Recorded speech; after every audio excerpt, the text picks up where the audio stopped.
So good morning guys. तो चलिए start करते हैं आज के यानी कि 21 जनवरी के इंपॉर्टेंट करंट अफेयर्स को। और आज का सबसे इंपॉर्टेंट प्रश्न ये रहा आपके सामने। तो इसमें पूछ रहे हैं अभी हाल ही में जारी उत्तरदायी राष्ट्र सूचकांक 2026 में भारत कौन से स्थान पे रहा। तो इसका तो सही उत्तर होगा 16वें स्थान पे। इस प्रश्न को पहले इंपॉर्टेंट मार्क करना।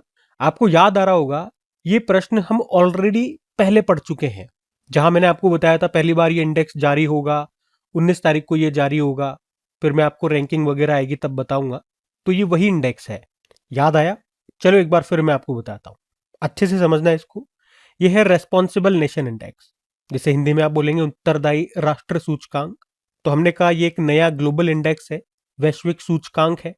और इस इंडेक्स में देशों को उनकी ताकत या जीडीपी की बजाय जिम्मेदारी के आधार पर रैंकिंग दी गई है। बिल्कुल सिंपल शब्दों में मैं आपको समझा रहा हूँ। जैसे कि कोई देश अपने नागरिकों के कल्याण के लिए कितना काम कर रहा है, जैसे पर्यावरण के संरक्षण के लिए, जलवायु परिवर्तन से निपटने के लिए, अंतर्राष्ट्रीय सहयोग, शांति और वैश्विक स्थिरता में उस देश का क्या योगदान है। तो इन्हीं सबका आकलन करके ये रैंकिंग दी गई है। और किसने शुरू किया इस रैंकिंग को देना, मतलब कौन जारी कर रहा है? World intellectual foundation. और अभी पहला संस्करण ही है इसका, अभी 19 जनवरी को ही नई दिल्ली में इसको लॉन्च किया हमारे जो पूर्व प्रेसिडेंट है रामनाथ कोविंद ने। और इस रैंकिंग को जवाहरलाल नेहरू यूनिवर्सिटी, आईआईएम मुंबई और डॉक्टर अंबेडकर इंटरनेशनल सेंटर के सहयोग से तैयार किया गया है। और ये नोट डालना कि ये भारत का पहला वैश्विक स्तर पर आधारित एक सूचकांक है। अब इसमें किसको क्या रैंकिंग दी गई है वो हम देख लेते हैं। मतलब इसमें टॉप पे रखा है सिंगापुर को, दूसरे पे स्विट्जरलैंड को और तीसरे पे डेनमार्क को रखा है। और भारत की रैंक कितनी है? 16वीं रैंक है टोटल 154 देशों में से। भारत का स्कोर क्या दिया गया है? 0.5515। ठीक है, तो ये रैंकिंग मैंने आपको बता दी। टॉप 3 कंट्रीज, भारत की रैंक, भारत का स्कोर मैंने आपको बता दिया। और क्या इंडेक्स है, क्या बताया गया है इसमें, कौन जारी करता है, जो भी काम की बातें हैं, जो भी इंपॉर्टेंट पॉइंट्स हैं एग्जाम रिलेटेड, वो सब मैंने आपको बता दिए। अब रैंकिंग इंडेक्स सूचकांक वाला प्रश्न है। चलो 2025 के सारे इंपॉर्टेंट जो इंडेक्सेस है, जो इंपॉर्टेंट है, मोस्ट इंपॉर्टेंट वाले मैं आपको रिवाइज करा रहा हूँ। जैसे कि भ्रष्टाचार धारणा सूचकांक, करप्शन परसेप्शन इंडेक्स आया था, उसमें भारत 96 पे है, टॉप पे डेनमार्क है। मानव विकास सूचकांक ह्यूमन डेवलपमेंट इंडेक्स में भारत 130 पे है, टॉप पर आइसलैंड है। ग्लोबल जेंडर गैप इंडेक्स में भारत 131 पे है, टॉप पर आइसलैंड है। और अभी जो सस्टेनेबल डेवलपमेंट गोल इंडेक्स आया उसमें भारत 99 पे है, टॉप पर फिनलैंड है। वर्ल्ड कॉम्पिटिटिवनेस रैंकिंग में भारत 41 पे है, टॉप पर स्विट्जरलैंड है। ग्लोबल इनोवेशन इंडेक्स में भारत 38 पे है, टॉप पर स्विट्जरलैंड है। ग्लोबल पीस इंडेक्स में भारत 115वें स्थान पर है, टॉप पर आइसलैंड है। वर्ल्ड हैप्पीनेस इंडेक्स में भारत 118वें स्थान पर है, टॉप पर फिनलैंड है। ग्लोबल हंगर इंडेक्स में भारत की रैंक है 102। और वर्ल्ड प्रेस फ्रीडम इंडेक्स में भारत 151 पे है, टॉप पर नॉर्वे है। ग्लोबल एआई इंडेक्स में भारत तीसरे स्थान पर है, टॉप पर अमेरिका है। एशिया पावर इंडेक्स में भारत तीसरे स्थान पर है, टॉप पर अमेरिका है। ग्लोबल फायर पावर इंडेक्स में भारत चौथे स्थान पर है, टॉप पर अमेरिका है। ग्लोबल टेररिज्म इंडेक्स में भारत 14वें स्थान पर है, टॉप पर बुर्किना फासो है।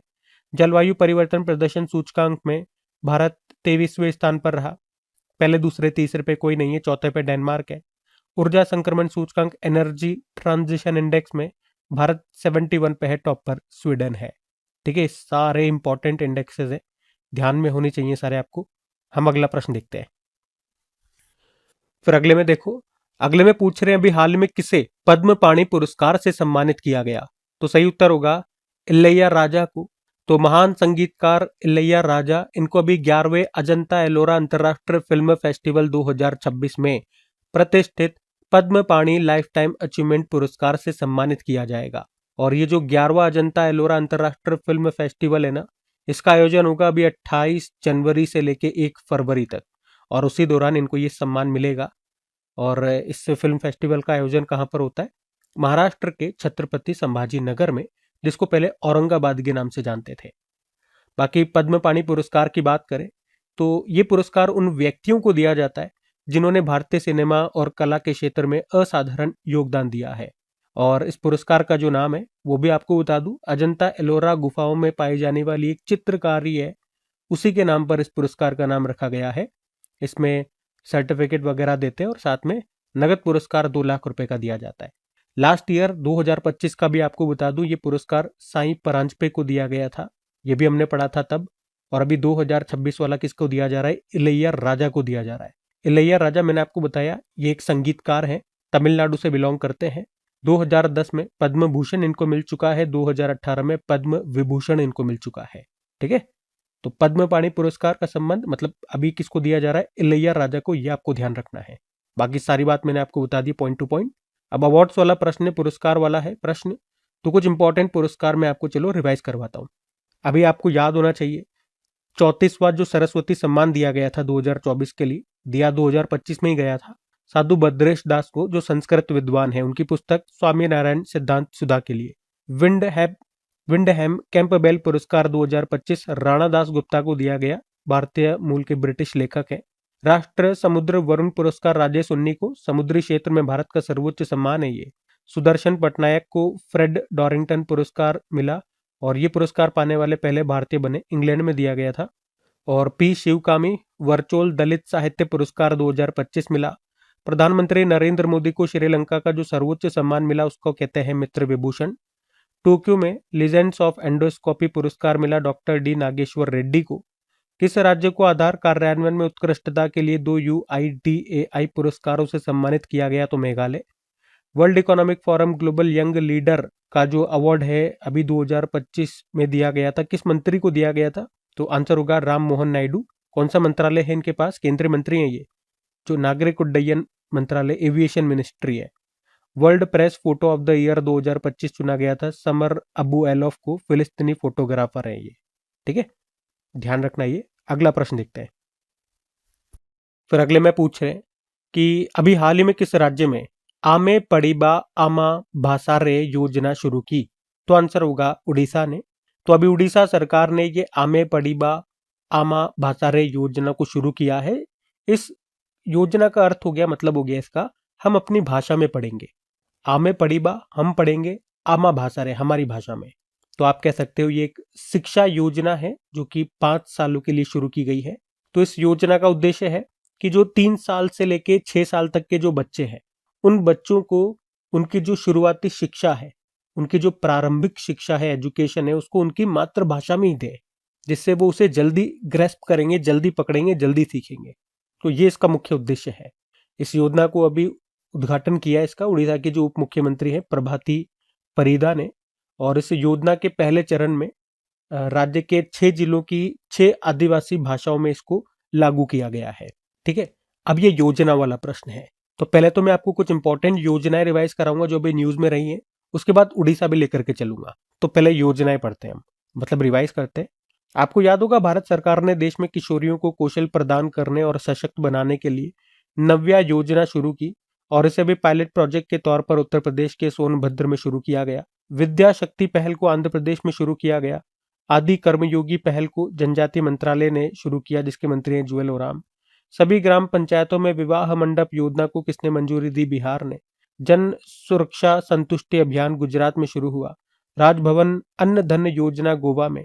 पंडित दीनदयाल उपाध्याय गरीबी मुक्त ग्राम योजना राजस्थान में। डिजी लक्ष्मी योजना आंध्र प्रदेश, मुख्यमंत्री सेहत योजना पंजाब और गज मित्र योजना भी असम में शुरू हुई थी। ठीक है, बाकी चलो उड़ीसा भी लेकर के चलते हैं आपको। ये रहा मैप में उड़ीसा। अच्छा, एक तो मैप से आप ये देखो, ये आपको दिखेगी चिल्का लेक है। ये जो आपको दिख रही है चिल्का लेक है, भारत की सबसे बड़ी खारे पानी की लगून झील है ये। बाकी उड़ीसा के कुछ स्टैटिक देखो। कैपिटल भुवनेश्वर हो गई है, मुख्यमंत्री है मोहन चरण मांझी, गवर्नर है हरिबाबू कंबमपति। यहाँ का राजकीय पशु और सांबर डियर हो गया, पक्षी है इंडियन रोलर, वृक्ष है पीपल का ट्री, पुष्प है Ashok flower. Bhitarkanika national park है, सिमलीपाल नेशनल पार्क है। हीराकुड बांध है, महानदी पर इंद्रावती बांध है, इंद्रावती नदी पर। यहाँ पर अब्दुल कलाम द्वीप आपको मिलेगा, जिसे पहले व्हीलर द्वीप कहते थे। यहाँ का क्लासिकल डांस ओडिसी है, क्लासिकल लैंग्वेज है उड़िया। कोणार्क सूर्य मंदिर है यहाँ पर, जिसको ब्लैक पैगोडा कहते हैं, और जगन्नाथ मंदिर है जिसे व्हाइट पैगोडा कहते हैं। कुछ फेस्टिवल्स भी देख लो। नुआखाई महोत्सव हो गया, रजा पर्व हो गया, बाली यात्रा हो गया, कोणार्क नृत्य महोत्सव हो गया, छऊ महोत्सव हो गया, बोईता बंदना महोत्सव हो गया, शीतल षष्ठी पर्व हो गया, धनु यात्रा उत्सव हो गया। ये सारे इंपॉर्टेंट महोत्सव है उड़ीसा से। ठीक है, तो ये सब ध्यान में रखना। अगला प्रश्न देखते हैं। फिर अगले में पूछ रहे हैं, हाल ही में कोकबरोग भाषा दिवस किस राज्य में मनाया जाता है, तो आंसर होगा त्रिपुरा। तो अभी त्रिपुरा में 48वां कोकबरोग भाषा दिवस मनाया गया। कब? 19 जनवरी 2026 को। अच्छा, 19 जनवरी को ही क्यों? क्योंकि 19 जनवरी 1979 को कोकबरोक को त्रिपुरा की ऑफिशियल लैंग्वेज के रूप में पहली बार मान्यता मिली थी, इसीलिए 19 जनवरी को। कोकबरोक की त्रिपुरा की प्रमुख ट्राइबल लैंग्वेज है। कोक का मतलब होता है भाषा और बोरोक का मतलब हो गया लोग, मतलब लोगों की भाषा। और इस प्रश्न को इंपॉर्टेंट ही मार्क करना, ये प्रश्न एग्जाम में आ चुका है, मैं अभी बताऊंगा भी सही। अभी आपसे पूछूंगा जो होमवर्क प्रश्न, वो एग्जाम का ही प्रश्न पूछूंगा, लेकिन उससे पहले मैं आपको त्रिपुरा लेकर के चलता हूं, क्योंकि चर्चा त्रिपुरा की हो रही है। तो ये रहा मैप में त्रिपुरा। कैपिटल इसकी अगरतला है, मुख्यमंत्री है माणिक सा और गवर्नर है इंद्रसेन रेड्डी। त्रिपुरा में अन्नकूटी महोत्सव मनाया जाता है। और खर्ची पूजा और केर पूजा ये किस राज्य का उत्सव है या कहाँ मनाए जाते हैं, तो त्रिपुरा आंसर होगा। त्रिपुरा और बांग्लादेश के बीच कौन सी सीमा है, जीरो लाइन है। कुछ और प्रश्न देखो त्रिपुरा से। होजगिरी फेस्टिवल भी मनाया जाता है यहाँ पे। खर्ची पूजा महोत्सव हो गया, गरिया पूजा महोत्सव हो गया, केर पूजा महोत्सव हो गया। त्रिपुरा और बांग्लादेश के बीच में जो सीमा रेखा है हमने देख लिया, जीरो लाइन कहते हैं उसको। त्रिपुरा के बरकथाल में नवनिर्मित सिद्धेश्वरी मंदिर का उद्घाटन किया गया था। मुख्यमंत्री नगर उन्नयन प्रकल्प परियोजना यहाँ शुरू हुई। मुख्यमंत्री साथ योजना शुरू होती है। और अभी पूर्वोत्तर परिषद की 72वीं पूर्ण बैठक हुई थी अगरतला में ही। भाषणी के साथ समझौता करने वाला पहला पूर्वोत्तर राज्य बना त्रिपुरा। उसके अलावा मुख्यमंत्री बालिका समृद्धि योजना, मुख्यमंत्री कन्या आत्मनिर्भर योजना यहाँ शुरू हुई। यात्रा उत्सव मनाया गया त्रिपुरा में। किसानों को सशक्त बनाने के लिए विकसित कृषि संकल्प अभियान यहाँ शुरू हुआ। उल्लास नव भारत साक्षरता कार्यक्रम के तहत तीसरा पूर्ण कार्यात्मक साक्षर राज्य बना था त्रिपुरा। और याद रखना, त्रिपुरा को बांग्लादेश से जोड़ने वाला जो पुल है उसका नाम है मैत्री सेतु, जो किस नदी पर है, फेनी नदी पर है। ये त्रिपुरा की हमने बात कर ली। अब जो आज का हमारा प्रश्न था, कोकबरोक भाषा, मैं आपको बताना चाह रहा हूँ इससे संबंधित देखो एग्जाम में किस किस तरह के प्रश्न बनते हैं। एक तो डायरेक्ट यही प्रश्न बन जाए, भाई 3 तरह के प्रश्न बन सकते हैं। कोकबरोक भाषा दिवस ये कहाँ पे मनाया जाता है, कोकबरोक भाषा कहाँ की है, या उसका एडिशन भी पूछा जा सकता है। ये सबूत है आपके सामने, आरआरबी ग्रुप डी में ये पूछा गया था प्रश्न। ये देखो उस समय का पूछा गया था 2022 का। अब जो मैं आपसे पूछ रहा हूँ वो पूछूंगा, ये आपका होमवर्क प्रश्न है, मैं नहीं बताऊंगा, है ना। जो रेगुलर स्टूडेंट्स हैं उनको पता है जिस तरह के हमारे प्रश्न होते हैं करंट अफेयर्स में, तो उससे संबंधित कोई भी प्रश्न अगर एग्जाम में पूछा गया होता है तो वो यहाँ लेकर के आता हूँ मैं, और वो प्रश्न आपको होमवर्क के रूप में देता हूँ। आंसर की चिंता मत करो, आंसर में पहले ही जब मैं आपको समझा रहा हूँ क्वेश्चन तभी मैं आपको दे चुका होता हूँ बीच में ही। तो क्वेश्चन को जब मैं समझा रहा होता हूँ तो ध्यान से सुना करो।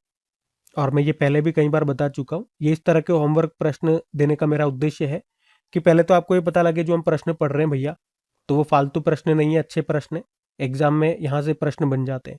उसके अलावा किस किस तरह से प्रश्न बन सकते हैं उससे ये भी हमें पता चलता है, किस तरह की भाषा रही है एग्जामिनर की, किस तरह के ऑप्शन रहे, ताकि ऑप्शन देख करके भी कई बार आप कंफ्यूज ना हो जाओ। तो वो सब कंफ्यूजन मैं यहीं क्रिएट कर देना चाहता हूँ ताकि एग्जाम टाइम पे ना हो। तो क्वेश्चन पढ़ने के बाद इनको लगाओ, थोड़ा सा कॉन्फिडेंस आपके अंदर भी डेवलप होएगा। मेन बात कॉन्फिडेंस की है। तो अब आप बताओ कि 2026 वाला कौन सा एडिशन था। अब इसी तरह का ये देखो एक और प्रश्न आया था, DSSB में आया था ये। इसमें सिंपल सा पूछा है कि कोकबरोक भाषा कहाँ पर बोले जाने वाली भाषा है। ठीक है, हम अगला प्रश्न देखते हैं। फिर अगले में पूछ रहे हैं, हाल ही में ब्रिक्स नेटवर्क यूनिवर्सिटी में शामिल होने वाला एकमात्र भारतीय राज्य कृषि विश्वविद्यालय कौन सा बन गया है। तो आंसर होगा पंजाब कृषि विश्वविद्यालय। तो ब्रिक्स नेटवर्क यूनिवर्सिटी में शामिल होने वाली एकमात्र भारतीय राज्य कृषि विश्वविद्यालय बन गया है। कौन सा, पंजाब कृषि विश्वविद्यालय, जो आपको मिलेगा लुधियाना में। तो इसे यहाँ पे सतत कृषि और खाद्य सुरक्षा के डोमेन में चुना गया। मतलब ये यूनिवर्सिटी अब ब्रिक्स देशों के साथ मिलकर नई खेती तकनीक विकसित करेगा जिससे किसानों को फायदा होगा। और ये ब्रिक्स नेटवर्क यूनिवर्सिटी क्या है, तो आप कह सकते हो ये ब्रिक्स देशों के सबसे बड़े और बेहतर शैक्षणिक संस्थानों का एक समूह है, जिनका मकसद है मिलकर रिसर्च करना, मिलकर काम करना, और छात्र और शिक्षकों का एक्सचेंज प्रोग्राम चलाना, खेतीबाड़ी और खाद्य सुरक्षा की चुनौतियों पर साथ मिलकर के काम करना। और एक नोट आप यहाँ पे डाल लेना कि जो भारतीय कृषि अनुसंधान संस्थान है जो दिल्ली में है, वो भी इस नेटवर्क में शामिल है। लेकिन आज जो हम बात कर रहे हैं ना, पंजाब कृषि विश्वविद्यालय लुधियाना वाले की, वो भारत की तरफ से एकमात्र राज्य कृषि विश्वविद्यालय है। ठीक है, तो ध्यान में रखना है। अब यहाँ पे 2 चीजें मैं आपको रिवाइज कराऊंगा। एक तो ब्रिक्स की बात हुई है, तो ब्रिक्स को हम रिवाइज करते हैं, जो भी इंपॉर्टेंट फैक्ट्स है।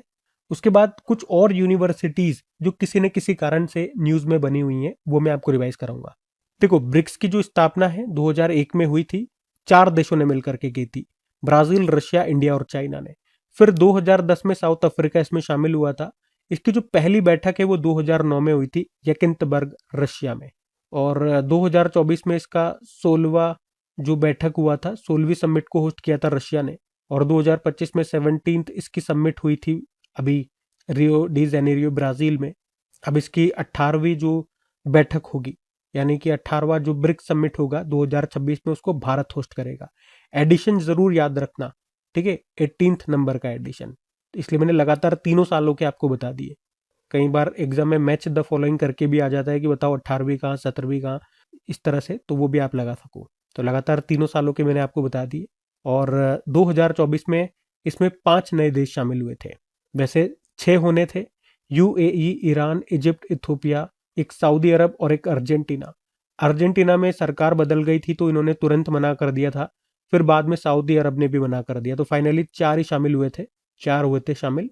सऊदी अरब शामिल नहीं हुआ था, इसको नोट कर लेना। फिर अभी 2025 में एक और देश शामिल हो गया, 10वां नंबर बना, वो 10वां मेंबर बना इंडोनेशिया। और ये भी याद रखना कि इसका 10वां नया पार्टनर स्टेट कौन सा बना था, वो वियतनाम बना था। ठीक है, ये दोनों आपको कंफ्यूज कर सकते हैं, तो ध्यान रखना। इंडोनेशिया फुल मेंबर कंट्री बना और ये पार्टनर कंट्री बना या पार्टनर स्टेट बना वियतनाम। उसके अलावा ब्रिक्स युवा उद्यमिता सम्मेलन जो 2025 में हुआ था, भारत में हुआ था। और BRICS bank of commerce and industry का अध्यक्ष बनाया गया हरवंश चावला को। ठीक है, तो ये सारे पॉइंट्स ध्यान में रखना। बाकी अब मैंने कहा कुछ यूनिवर्सिटीज, यूनिवर्सिटी वाला प्रश्न है, तो कुछ यूनिवर्सिटीज अभी न्यूज में रही, वो सब मैं आपको रिवाइज कराता हूँ, देखो जरा। बात करें अलीगढ़ मुस्लिम यूनिवर्सिटी की, जो पहली महिला वाइस चांसलर बनी थी उनका नाम है नईमा खातून। और मदन मोहन मालवीय के वाइस चांसलर बने थे जयप्रकाश सैनी। और उसी तरह से गति शक्ति यूनिवर्सिटी है जो वडोदरा में, उसके चांसलर बनाए गए थे जो हमारे रेल मंत्री है अश्विनी वैष्णव। और देश का पहला त्रिभुवन सहकारी विश्वविद्यालय कहाँ पर शुरू होगा, आनंद, गुजरात में। आईआईएम अहमदाबाद ने अपना पहला अंतरराष्ट्रीय परिसर, ये कहाँ पर खुला, दुबई में। और जो film and television institute of India Pune है, इसको डीम्ड टू बी यूनिवर्सिटी का दर्जा मिल गया। उसके अलावा क्यूएस वर्ल्ड यूनिवर्सिटी रैंकिंग 2026 में टॉपर एमआईटी रहा, जो अमेरिका का है। और भारत से टॉप पे रहा था आईआईटी दिल्ली, जो पूरी लिस्ट में 123वें स्थान पे था। पहले राष्ट्रीय सहकारी विश्वविद्यालय का उद्घाटन कहाँ पर किया गया था, गुजरात के आनंद में, ऊपर ही हमने देख लिया, वही है। और देश का पहला भारतीय रचनात्मक प्रौद्योगिकी संस्थान क्रिएटिव टेक इंस्टीट्यूट, ये कहाँ पर शुरू हुआ, मुंबई में। ब्रिटेन के साउथहैम्पटन विश्वविद्यालय ने गुरुग्राम में अपना पहला विदेशी परिसर कैंपस खोला। खेलो इंडिया यूनिवर्सिटी गेम्स, भाई यूनिवर्सिटी की बात चल रही है तो यूनिवर्सिटीज से संबंधित सारे प्रश्न आ गए इसमें। तो अभी जो 2025 वाला संस्करण है, 5वां हुआ, राजस्थान में हुआ। अब आपको बताना है कि इसमें टॉप पर कौन रहा। उसके अलावा 32वें जो फीसू वर्ल्ड यूनिवर्सिटी गेम्स हुए थे जर्मनी में, उसमें भारत 20वें स्थान पर रहा था, 12 मेडल के साथ। टॉप पर जापान रहा। एनआईआरएफ 2025 की ओवरऑल रैंकिंग में आईआईटी मद्रास टॉप पर रहा। और जनजातीय कार्य मंत्रालय ने दुनिया का पहला आदिवासी डिजिटल विश्वविद्यालय लॉन्च किया था, इसका नाम है आदि संस्कृति। अच्छा, ये देखो यहीं आ गया प्रश्न, मैंने अभी तो पूछा ही था। तो इसमें पहले स्थान पर चंडीगढ़ यूनिवर्सिटी है, ये ध्यान में रखना है। मैस्कोट खम्मा गणित है। उसके अलावा 2-3 प्रश्न और हैं। अभी भारत का पहला योग और आयुर्वेद क्लस्टर सेंटर बना पतंजलि विश्वविद्यालय, जो आपको मिलेगा उत्तराखंड के हरिद्वार में। उसके अलावा भारत की पहली डेडिकेटेड फॉरेस्ट यूनिवर्सिटी, ये बनाई जाएगी उत्तर प्रदेश के गोरखपुर में। ठीक है, तो ये सारी यूनिवर्सिटीज अभी न्यूज में थी, तो मैंने आपको रिवाइज करा दी है, ध्यान में रखना। अगला प्रश्न देखते हैं। फिर अगले में पूछ रहे हैं कि सागर मैत्री भारतीय नौसेना और किस संगठन की एक संयुक्त पहल है, तो आंसर होगा डीआरडीओ।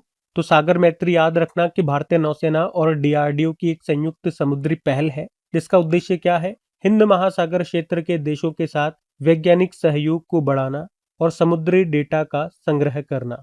इसके लिए डीआरडीओ का एक विशेष पोत है, मतलब एक स्पेशल जहाज है, आईएनएस सागर ध्वनि, वो इस मिशन का संचालन करता है, मतलब उसका इस्तेमाल करते हैं।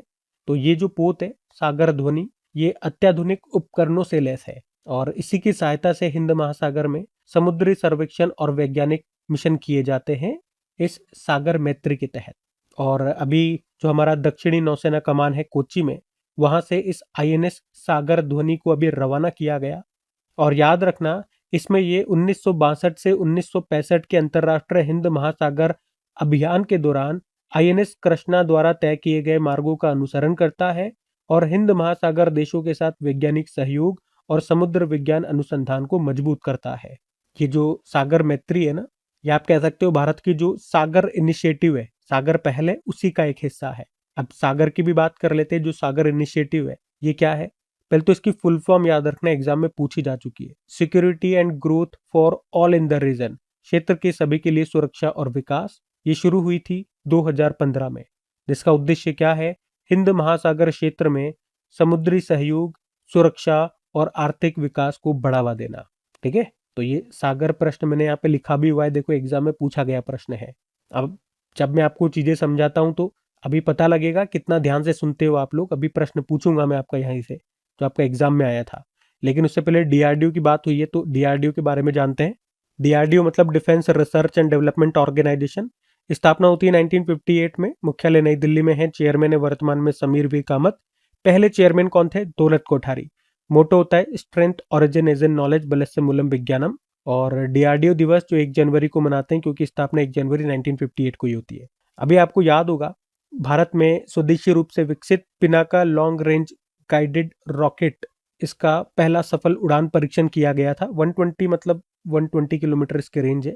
कहाँ से किया? तो उड़ीसा के चांदीपुर टेस्ट फायरिंग रेंज से।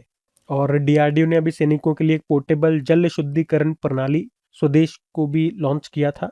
मतलब ये खारे पानी को मीठे पानी में बदल देगा। स्वदेश का मतलब ये हो गया सी वाटर डिसैलिनेशन सिस्टम। ठीक है, तो ये 2026 के ही डीआरडीओ के प्रश्न हमने पढ़े हैं, ध्यान में रखना। अच्छा, जो प्रश्न मैं आपसे पूछ रहा हूँ, जो अभी हमने पढ़ा है, वहीं से प्रश्न पूछता हूँ आपसे। ये प्रश्न देखो एग्जाम में आया हुआ प्रश्न है, ये यूपीएससी में पूछा गया प्रश्न और 2024 में प्रश्न पूछा था। कौन सा इसमें से कथन सही है? अब आपको ये बताना है। अब आराम से प्रश्न को रीड करो, आप आंसर कर दोगे। अभी पीछे मैंने आपको जो थ्योरी में पढ़ाया, चीजों को समझाया, वहीं से इसका उत्तर निकलेगा और कहीं से उत्तर नहीं निकलेगा। तो ये चेक करता है एक्चुअली में। ये जो प्रश्न देने का हमने फॉर्मेट नया तरीका शुरू किया है, इससे ये भी चेक होगा। ये तो पता लग ही रहा है कि इस तरह के प्रश्न जो हम पढ़ रहे हैं वो एग्जाम में पूछे जा रहे हैं। तो एक तो वो जो स्टूडेंट्स बार बार पूछते हैं कि क्या जो आप पढ़ा रहे हो वो हमारे एग्जाम में आएगा, क्या हमारे एग्जाम में आएगा? अब बार बार क्या बोलूँ, आएगा, देख लो। अब तो दिखा भी रहा हूँ मैं आपको। ठीक है, तो अब वो पूछना तो बंद हो जाएगा कम से कम। दूसरी चीज, आप लोगों को कॉन्फिडेंस आएगा कि साथ के साथ, एक तो पढ़ा भी रहा हूँ, साथ के साथ भैया ये लो, ये लो, टपक टपक टपक, ढाए ढाए ढाए, ये लो प्रश्न। मतलब इधर पढ़ाया और प्रश्न आपको दे दिया। ये देखो एग्जाम में पूछा गया प्रश्न है, तो उससे आपका कॉन्फिडेंस भी बढ़ेगा कि करो प्रैक्टिस। देखो एग्जामिनर ने किस तरह से प्रश्न पूछा, क्या उसकी लैंग्वेज रही, क्या ऑप्शन दिए, तो इससे आपकी प्रैक्टिस भी होगी। और सबसे बड़ी चीज, अभी जो मैं आपको पढ़ा रहा हूँ, आप ध्यान से पढ़ पा रहे हो नहीं पढ़ पा रहे, आप कॉन्सेंट्रेट कर पा रहे हो नहीं कर पा रहे हो, आप रेगुलर हो या नहीं हो, ये सबसे ज्यादा मैटर करेगा। अब इसको लगाओ, फिर देखो कि आप कितना ध्यान से क्लास को अटेंड कर रहे हो। इसी तरह का एक और प्रश्न, ये देखो महाराष्ट्र के एग्जाम में आया था ये। इसमें प्रश्न को ध्यान से पढ़ लेना। इसमें पूछा है इसके बारे में कौन सा सही नहीं है, मतलब 3 सही आंसर है और 1 नहीं है, तो आपको उत्तर लगाना है। ठीक है, हम अगला प्रश्न देखते हैं। फिर अगले में पूछ रहे हैं कि भारत के नॉर्थ ईस्ट क्षेत्र से एनसीसी गोल्ड मेडल जीतने वाली पहली अधिकारी कौन बन गई हैं? तो आंसर होगा के एम सुधा। तो लेफ्टिनेंट के एम सुधा भारत के नॉर्थ ईस्ट क्षेत्र से एनसीसी गोल्ड मेडल जीतने वाली पहली अधिकारी ये बन गई हैं। ये उपलब्धि उन्हें ऑफिसर ट्रेनिंग एकेडमी ग्वालियर में आयोजित एनुअल एनसीसी ट्रेनिंग प्रोग्राम में मिली। उन्हें यहाँ पे best firer of the academy का खिताब मिला है। और ये लेफ्टिनेंट के एम सुधा कहाँ से बिलोंग करती हैं? असम से है। अच्छा, एनुअल एनसीसी ट्रेनिंग प्रोग्राम क्या होता है?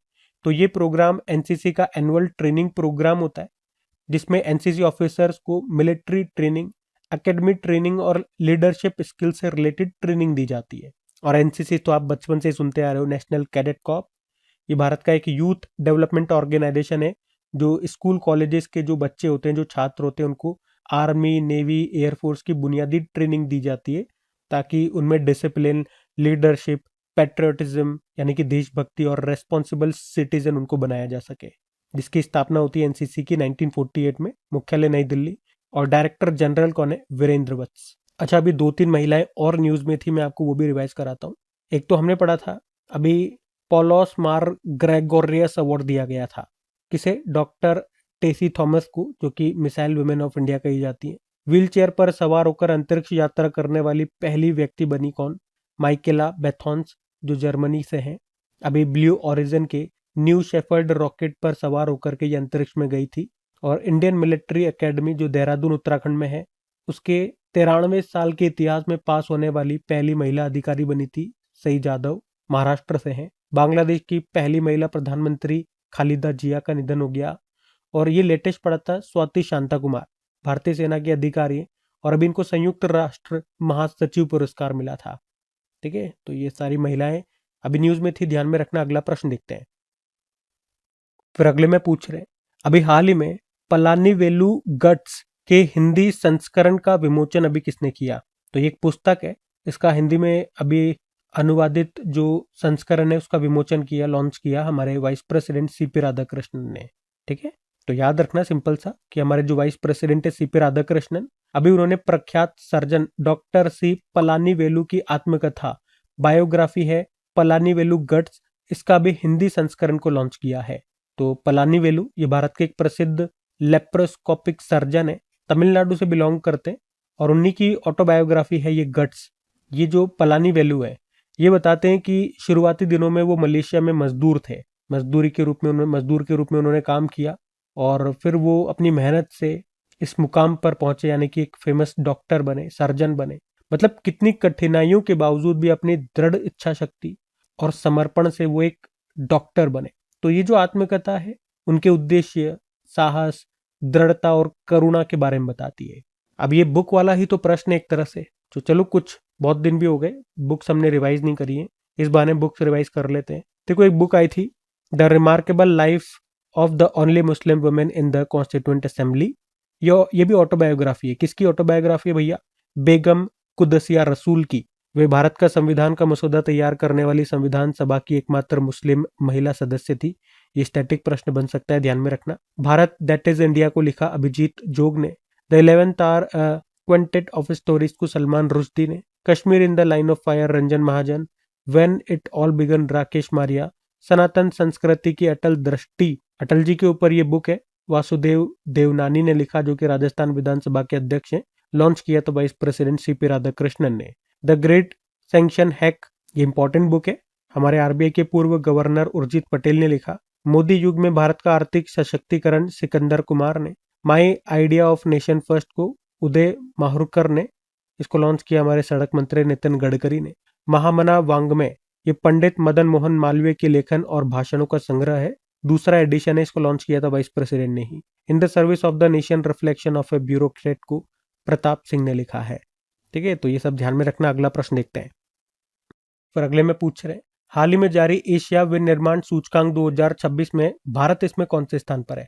मतलब आज ही हमने ये दूसरा इंडेक्स वाला प्रश्न पढ़ रहे हैं, तो आंसर इसका हो जाएगा 6ठे स्थान पर। और बात कर रहे हैं एशिया मैन्युफैक्चरिंग इंडेक्स की। ये इंडेक्स एशिया के उभरते देशों में विनिर्माण क्षेत्र यानी कि मैन्युफैक्चरिंग सेक्टर्स की स्थिति, ताकत और कमजोरियों का आकलन करता है। मतलब ये इंडेक्स बताता है कि किसी एशियाई देश में विनिर्माण उद्योग कितना मजबूत है, उसकी उत्पादन क्षमता कितनी है और वो कितना कुशल है। तो इस आधार पर ये रैंकिंग की जाती है। तो आप कह सकते हो भारत 11 एशियाई देशों में 6वें स्थान पर है। पहले पे चाइना, फिर Malaysia, Vietnam, Singapore, south Korea, ये हमसे ऊपर है। भारत इसमें 6ठे स्थान पर है। फिर 7वें पे इंडोनेशिया है। इस इंडेक्स को जारी किया है डेजन शिराइन एसोसिएट ने। कोई नहीं पूछेगा, हल्का सा ये ध्यान रखना, एशिया मैन्युफैक्चरिंग इंडेक्स है, टॉप पर चाइना है, भारत 6वें स्थान पर है। खत्म बात। अगला प्रश्न देखते हैं। फिर अगले में पूछ रहे हैं कि हाल ही में प्रधानमंत्री नरेंद्र मोदी को गाजा के शांति बोर्ड का हिस्सा बनने के लिए किसने आमंत्रित किया? तो आंसर होगा अमेरिका। तो गाजा शांति बोर्ड ये अमेरिका के द्वारा प्रस्तावित एक अंतरराष्ट्रीय समिति है, जिसका लक्ष्य है गाजा में युद्ध के बाद शांति, पुनर्निर्माण और नई शासन व्यवस्था स्थापित करना। इसमें वैसे कई देशों को शामिल होने के लिए इनवाइट किया गया है, जिसमें से एक भारत भी है, हमारा पड़ोसी देश पाकिस्तान भी है। और ये सब क्यों? ताकि गाजा को स्थिर किया जा सके और मानवीय सहायता और बुनियादी ढांचे के पुनर्निर्माण का काम किया जा सके। अच्छा, गाजा कहाँ पर है? तो मैप में आप देखो तो ये इजराइल है और फिलिस्तीन के ये दो हिस्से कहे जाते हैं। एक तो ये वेस्ट बैंक हो गया और ये गाजा स्ट्रिप हो गया। तो गाजा स्ट्रिप आप अगर इसी को देखोगे तो कह सकते हो ये भूमध्य सागर, पास में भूमध्य सागर है, इसी के तट पर स्थित एक छोटा पर घनी आबादी वाला एक फिलिस्तीनी क्षेत्र है। और यहाँ पर एक जो इस्लामिक ग्रुप है हमास, उसका शासन है या उसका प्रभाव है। और आप तो कई बार सुनते ही होंगे इजराइल और हमास के बीच में लड़ाई होती रहती है, जिसका खामियाजा यहाँ के लोगों को भुगतना पड़ता है। और अभी यहीं पे स्थायी समाधान के लिए अमेरिका ने ये शांति बोर्ड ऑफ पीस की स्थापना की है। आपको याद होगा कुछ दिन पहले हमने पढ़ा था अमेरिका ने अभी भारत को पैक्स सिलिका में भी शामिल करने की घोषणा की थी, और इससे पहले खुद हमने पढ़ा था, और उससे पहले हमने पढ़ा था कि अमेरिका खुद 66 अंतरराष्ट्रीय संगठनों से बाहर हो गया, जिसमें इंटरनेशनल सोलर अलायंस भी है। ठीक है, तो ये प्रश्न भी ध्यान में रखना। बाकी ये थी आज की हमारी करंट अफेयर्स की क्लास। कमेंट करके जरूर बताना आप लोग सेशन आपको कैसा लगा। आप में से कोई अगर वीडियो को फर्स्ट टाइम देख रहे हैं, first time crack exam channel पे हैं, सेशन आपने देखा पूरा, कैसा आपको लगा कमेंट जरूर कीजिएगा। वीडियो को सपोर्ट जरूर करना अपने दोस्तों के साथ में स्टडी ग्रुप में एक बार शेयर करके, मुझे भी अच्छा लगेगा। वीडियो को लाइक नहीं करा तो लाइक कर देना। और प्रैक्टिस के लिए इनकी क्विज आपको मिल जाती है, पीडीएफ आपको मिल जाती है क्रैक एग्जाम एप्लीकेशन पे, जिसका लिंक डिस्क्रिप्शन बॉक्स में है। टेलीग्राम का लिंक भी डिस्क्रिप्शन में है। बाकी चलो अभी कल के करंट अफेयर्स का हम क्विक रिवीजन करते हैं और सेशन एंड करते हैं। तो कल पहला प्रश्न पूछा था, विजय हजारे ट्रॉफी 2025-26 का खिताब किसने जीता? विदर्भ ने। भारतीय रेलवे के सर्वोच्च सम्मान से सम्मानित किया गया चंदना सिन्हा को। और फिंक नदी को दुनिया की सबसे पुरानी बहने वाली नदी के रूप में मान्यता मिली है, कहाँ की है? ऑस्ट्रेलिया। अभी भारत श्रीलंका और किस देश के बीच दोस्ती अभ्यास हुआ? मालदीव। भारत श्रीलंका मालदीव। भारत की पहली ओपन सी समुद्री मछली पालन परियोजना का शुभारंभ कहां पर किया गया? अंडमान सागर। केंद्रीय गृह मंत्री ने पहली राज्य वित्त पोषित BSL-4 कंटेनमेंट सुविधा और प्रयोगशाला की आधारशिला कहां रखी है? गांधीनगर। युगांडा के राष्ट्रपति बने योवेरी मुसेवेनी। 55 भाषाओं को कवर करने वाले ओपन ट्रांसलेशन मॉडल ट्रांसलेट जेमा को अभी लॉन्च किया है गूगल ने। और किस शहर में नमो बुक फेस्टिवल के पहले संस्करण का आयोजन किया गया? नई दिल्ली। और आखिरी प्रश्न था, एशियाई मुक्केबाजी परिषद के सदस्य के रूप में शामिल हुए अभी विजेंद्र सिंह। बाकी चलो कल का भी होमवर्क प्रश्न देखते हैं और सेशन एंड करते हैं। कल आपसे पूछा था भारत का पहला ई वेस्ट रिसाइकलिंग पार्क ये कहां पर बनेगा? तो आंसर होगा दिल्ली। आप सभी ने प्रश्न का बिल्कुल सही उत्तर दिया। अब ये आज का आपका होमवर्क प्रश्न।